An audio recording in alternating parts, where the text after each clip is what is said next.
14절 함께 보겠습니다. 우리 함께 좀 다시 봉독할까요? 시작. 아침이 되매 다윗이 편지를 써서 우리아의 손에 들려 요압에게 보내니. 이게 바로 다음날 아침이 된 거죠. 어제 본문에서요.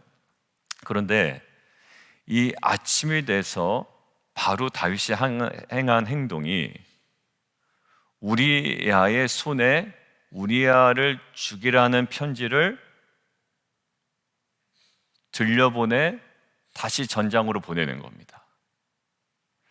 여러분들, 그러면 이 아침에 다윗이 편지를 하나하나 써 내려가는 내용이 어떨까요? 지금 써 있는 겁니다.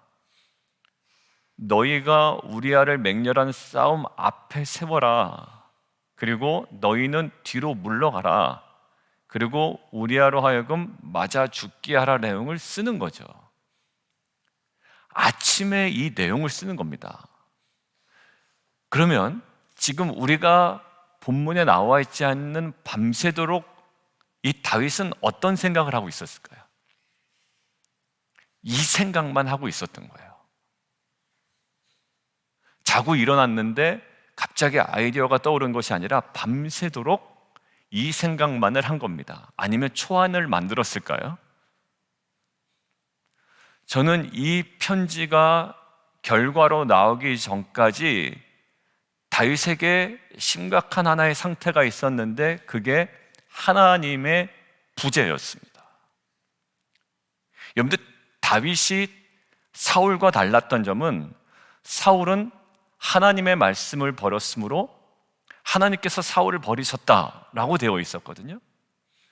그런데 다윗은 항상 사울과 비교되는 모습으로 우리에게 다가왔는데 늘 하나님께 묻고 움직였던 사람입니다.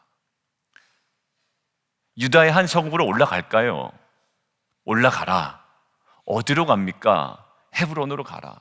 어찌 보면 분위기상 본인이 가서 모든 통합된 왕으로 영향력을 행사하고 주장할 수 있음에도 불구하고 한 걸음 한 걸음 차근차근히 갔던 하나님의 임재 속에 있었던 다윗이 지금 간밤에는 어떤 상황이었을까요? 하나님의 부재 속에 있습니다. 여러분들, 질문이요. 여러분들, 지금 아침에 이 편지를 쓰는 것들은 뭐의 결과라고요? 하나님의 그 부재의 결과입니다. 여러분들, 정말 유다의 한 성으로 올라가고 헤브론으로 올라가는 것은 하나님의 임재 속에 나타난 결과 아니에요? 자, 그렇다면 최근에 저와 여러분에게 나타났던 모든 언행과 판단과 그 결정 속에 그것은 하나님의 임재로 인함입니까? 아니면 하나님의 부재로 인함입니까? 저는 중립적인 것은 없다고 생각이 들더라고요. 하나님의 임재도 아니고 부재도 아닙니다라고 하는 것은 결국 어디에 더 가까울까요? 부재죠. 하나님을 의식하지 아니하고 행동했다라는 거 아니에요? 뭐대로? 감정대로, 느낌대로, 그다음에 나에 있는 위기 상황을 모면하려는 나의 인간적인 술수대로. 임재도 아니고 부재도 아닙니다라고 하는 것은 결국 뭘까요? 부재 상태에서의 결과였다라는 거예요. 근데 오늘 본문은 우리에게 명확하게 얘기합니다. 마지막 7절인데요. 여호와 보시기에 악하였더라. 결국 여호와께서 뭐하고 계셨다? 내가 임재를 느끼건 내가 부재 속에 있건 상관없이 여호와 하나님께서는 보고 계셨다라는 거예요. 여러분들, 이것들은 참 우리로 하여금 놀라운 시선을 갖게 합니다. 하나님 지금 뭐하고 계시다? 다 보고 계시다라는 거예요. 내가 계획한 대로 지금 성취되고 있지 않습니까? 내가 계획한 대로 성취되고 있어요. 우리아가 죽기를 원했고, 우리아가 전장의 앞에 나가기를 원했고, 무모하게 앞서기를 원했고, 결국 죽기를 원했는데 그대로 이루어지거든요. 내가 계획한 대로 어떤 일이 성취가 될 때 사실 우리는 하나님의 임재를 느끼기보다 나의 생각 속에 더 깊이 빠져드는 경향이 있습니다. 왜냐하면 그 생각대로 어떤 일이 성취가 되었기 때문에. 그 사람에게 어떤 일을 종용하고 또 부탁하고 또 그 사람에게 또 어떤 일을 권유를 합니다. 근데 그 사람이 뭔가 움직이기 시작하고 그 사람이 움직임으로 말미암아 내가 생각해 놓은 전체적인 그림대로 뭔가 일이 진행이 되어가는 것 같아요. 자, 그때 우리는 어디에? 하나님의 임재보다 나의 그 생각에 완전히 사로잡히는 경우에 있습니다. 근데 오늘 보십시오. 어떤 걸까요? 하나님이 온전히 보고 계시다. 결국 하나님의 임재는 나의 임재와 부재의식과 상관없이 늘 함께 계셨다라는 거예요. 이 시간도 사실 제가 말씀을 전하고 여러분들이 말씀을 듣고 여러분들이 큐티책을 보고 계시고 지금 뭔가 메모를 하고 계시고 모든 것들을 하는데 사실 결국은 지금 우리가 누구 앞에 있는 겁니까? 하나님의 그 임재 앞에 있는 겁니다. 그러니까 우리가 뭔가 따분하고 피곤하고 여러 가지 감정을 둘 수가 있겠죠. 졸립고 뭔가 이 시간만 되면 나는 왜 졸려? 새벽만 되면. 그죠? 그런데 저는 이곳을 생생한 은혜의 현장으로 만들 수 있는 단 한 가지 일은요, 어제 내 통장에 돈이 들어와서도 아니고 이 시간 우리와 함께 하시고 나를 바라보고 계신 하나님의 시선 앞에 노출된다면 우리는 이곳이 정말로 모세가 벌벌 떨며 신을 벗었던 그 하나님의 거룩한 임재를 느끼는 은혜의 현장이 될 줄 믿습니다. 그래서 유기성 목사님이 항상 얘기하셨죠. 24시간 영성 일기를 쓰자. 거기서 핵심이 뭐였습니까? 날마다 하나님과 동행하는 훈련, 하나님의 임재를 느끼는 훈련. 그래서 그 목사님이 소개한 책도 프랭크 루박의 편지, 읽어보면 되게 재미없어요. 저희 집에도 유기성 목사님이 추천해 주셔가지고 프랭크 루박의 편지 책 2권이 있는데 읽어보면 그냥 그 하나님의 임재를 느끼며 그 본인이 고백하며 써 내려갔던 책입니다. 여러분들, 그것이 아무것도 아닌 것처럼 보여요? 왜 그럴까요? 그 사람의 그 하나님과의 그 임재를 내가 영적으로 느끼지 못하면 그 책은 그저 재미없는 책에 불과할 것입니다.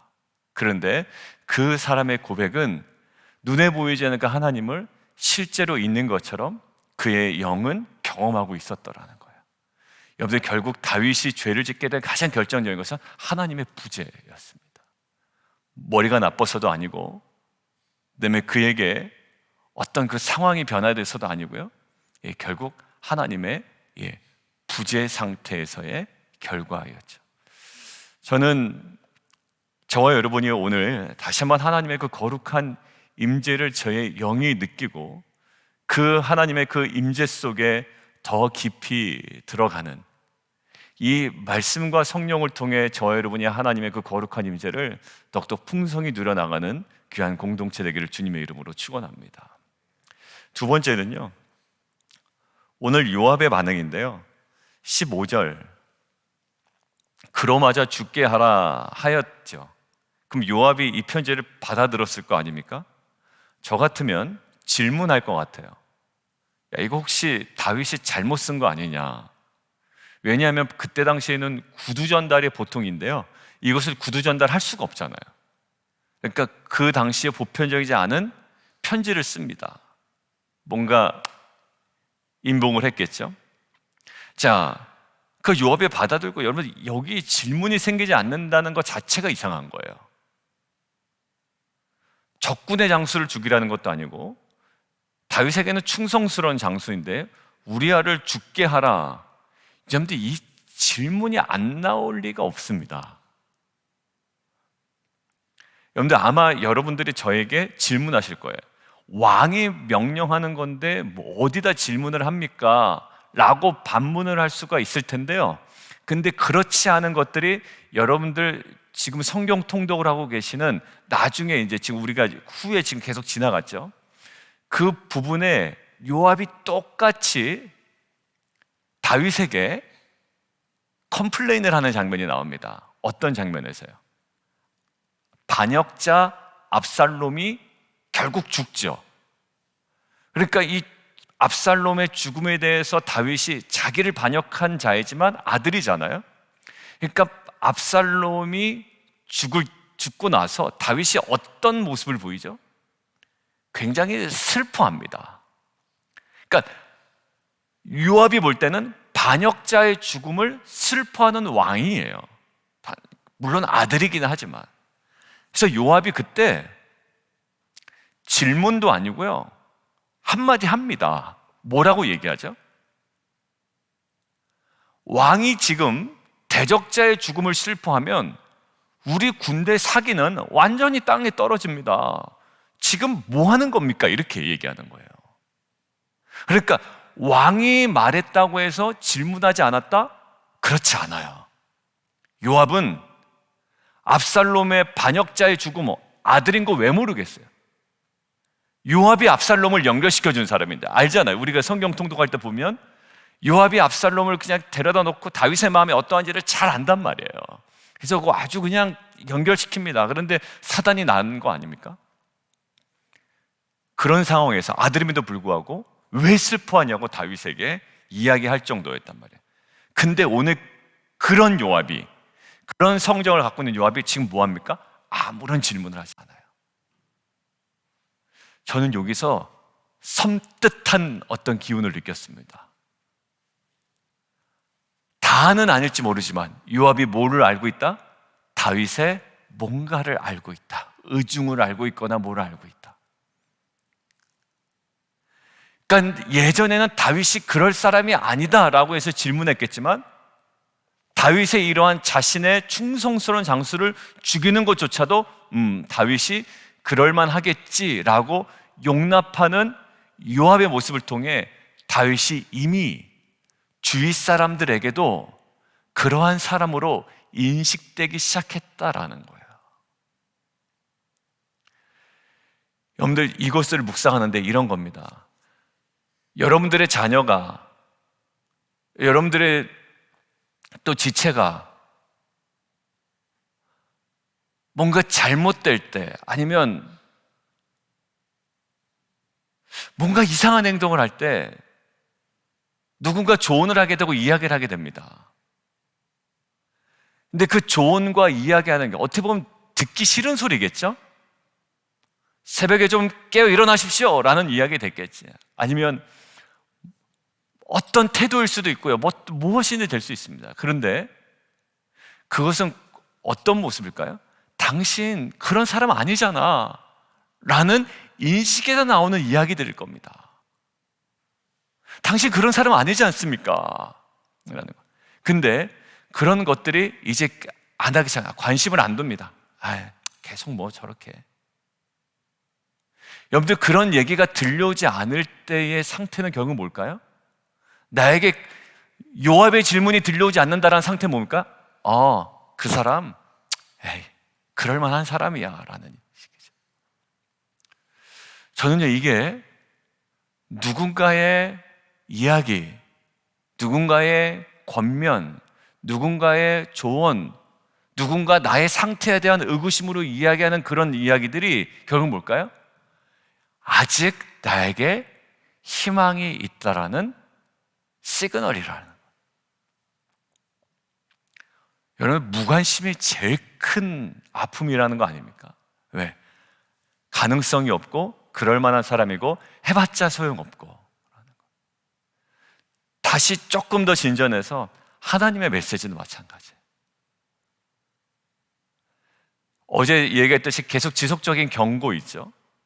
지속적인 경고. 한 번 그냥 회개 비스무리하게 했다고 안심을 하는 경우가 있어요, 우리 안에. 그렇지 않습니다.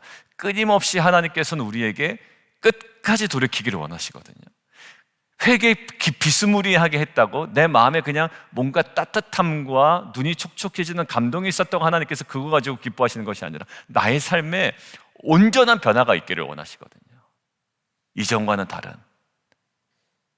근데 하나님 끊임없이 나에게 무엇인가를 말씀하신다는 건 뭘까요? 나를 그렇게 결코 두지 않겠다라는 뭘까? 하나님의 관심이자 하나님의 열심이에요. 뭐라고요? 하나님의 관심이자 열심입니다. 오늘 요압은 최소한 다윗의 어떤 예전과는 다른 모습에 별로 이상하게 느끼지 않습니다. 그냥 그대로 행할 뿐이에요. 요압에게도 다윗의 이상한 행동이 그렇게 이상해 보이지 않았던 겁니다. 여러분들의 이상함을 누가 제일 잘 발견할까요? 배우자가 제일 잘 발견합니다. 근데 배우자의 뭔가 잔소리가 어떻게 해요?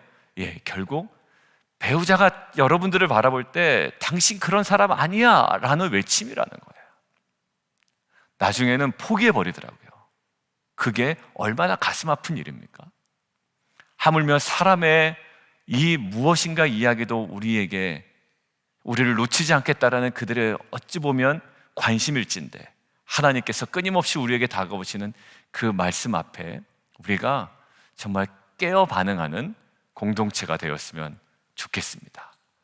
자, 그리고 20절이요. 혹시 왕이 노하여 내게 말씀하시기를 너희가 어찌하여 성에 그처럼 가까이 가서 싸웠느냐. 지금 이 모든 전쟁의 상황을 이야기하면 다윗이 어떻게 반응을 보일 수 있다? 노한 반응을 보일 수 있다라는 거예요. 언제 같으면? 평상시 같으면.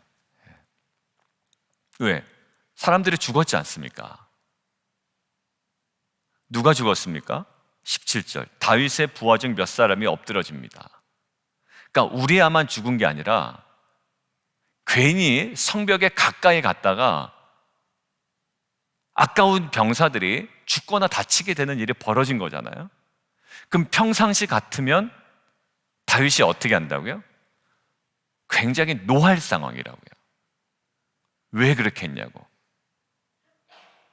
그런데 오늘 다윗의 반응이 어떻습니까? 25절이에요.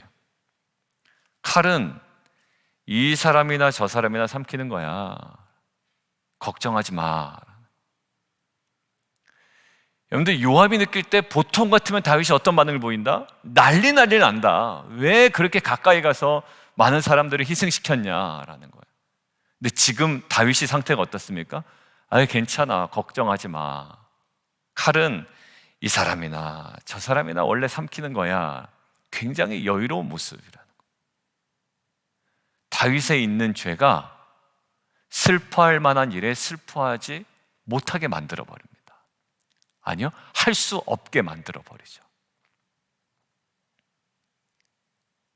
여러분들, 우리 안에 있는 죄가요, 다른 사람들의 애통함으로 보지 못하게 합니다. 여러분들 안에 무관심일 수도 있어요.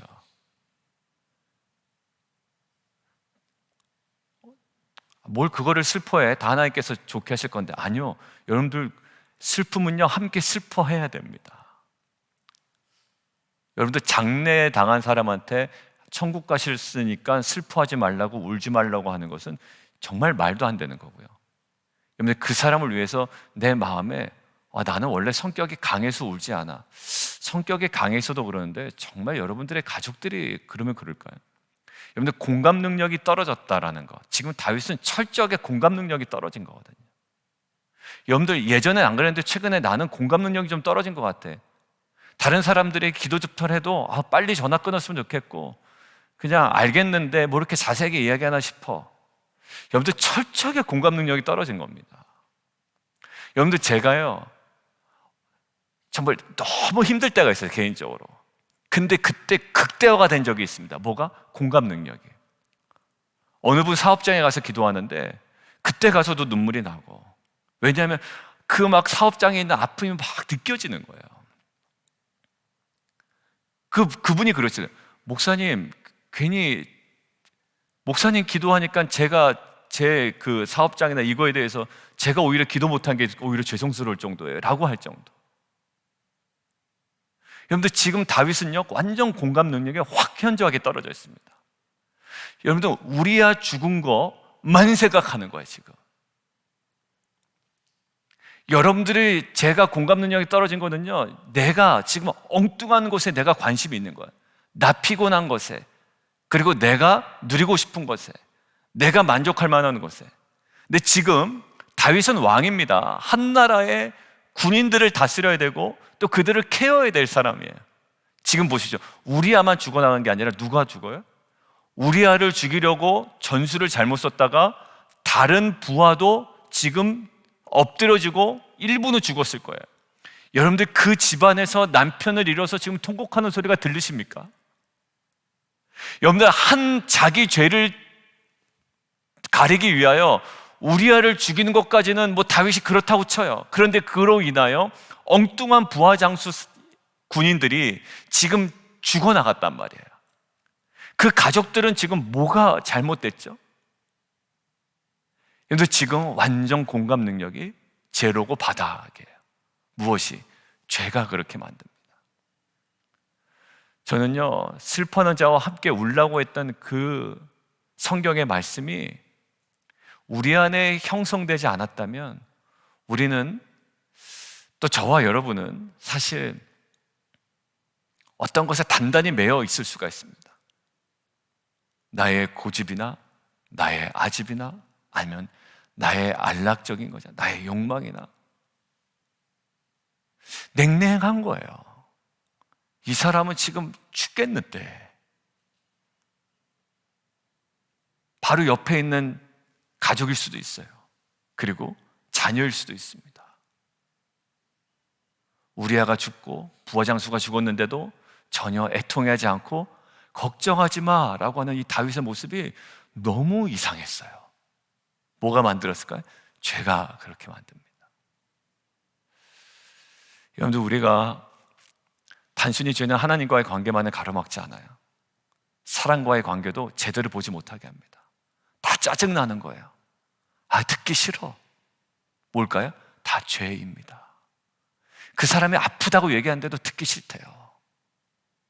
자녀가 지금 죽겠다라고 신음하며 뭔가 사인을 보는데도 그냥 내 마음 힘들다라는 것에만 힘들어하고 하소연하고 있는 부모의 모습이라면 얼마나 그것이 안타까운 모습이겠어요.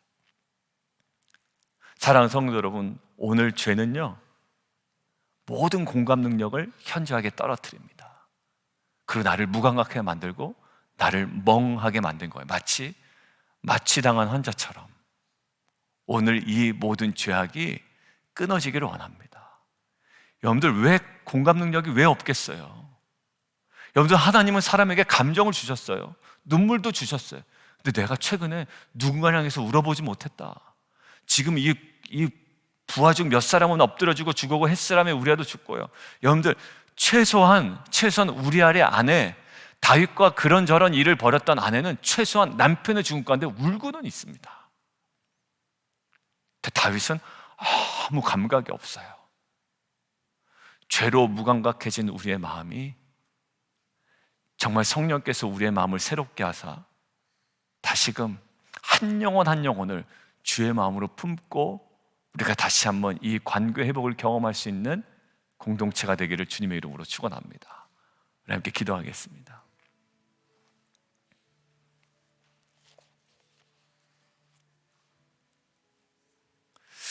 이상해요.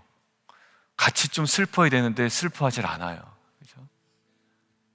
다윗이 좀 슬퍼야 되거든요. 부하장수가 죽었잖아요. 억울하게 너무 가까이 갔다가.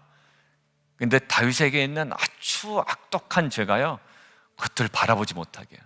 걱정하지 말래요. 칼은 다 그런 거래요. 우리 안에 이러한 그 죄로 인한 무감각이 어느 정도 자리 잡고 있는데, 그렇게 내 안에 눈물이 없었습니다. 애통함도 없었고요. 누군가 나에 대해서 슬픔을 이야기하고 아픔을 이야기하는데도 그냥 별 다른 반응이 없었어요. 말은 그냥 기도한다고 했겠죠. 표정은 그렇게 지었겠지만, 여러분들, 냉랭해진 우리의 모습은 사실 썩 좋진 않은 것 같아요. 뭐 이렇게 슬퍼하냐? 아니요, 슬퍼할 때 슬퍼하는 거예요. 같이 눈물을 흘리는 거예요. 근데 그 냉랭함은 썩 우리에게 좋지 않은 모습임을 오늘 다윗을 통해서 하나님께서 말씀하시는 것 같아요. 뭐로 얘기하실까요? 죄예요. 다윗이 다른 건 없습니다. 죄입니다. 근데 나중에 이제 후에 보면 이것이 명확하게 깨달아질 때가 와요. 그리고 정말 이제 애통함의 자리로 나아가는 다윗의 모습이죠. 하나님, 이러한 하나님의 회복이 우리 가운데 있게 하여 주옵소서. 하나님, 우리도 모르는 우리의 그 죄악이 하나님, 우리의 모든 공감 능력을 현저하게 떨어뜨렸던 이 죄악이 우리로부터 끊어지게 하시고 다시금 주의 마음으로 이 상황과 그 영혼을 바라볼 수 있는 귀한 공동체 되게 도와주십시오. 우리 함께 기도하며 함께 나아가도록 하겠습니다.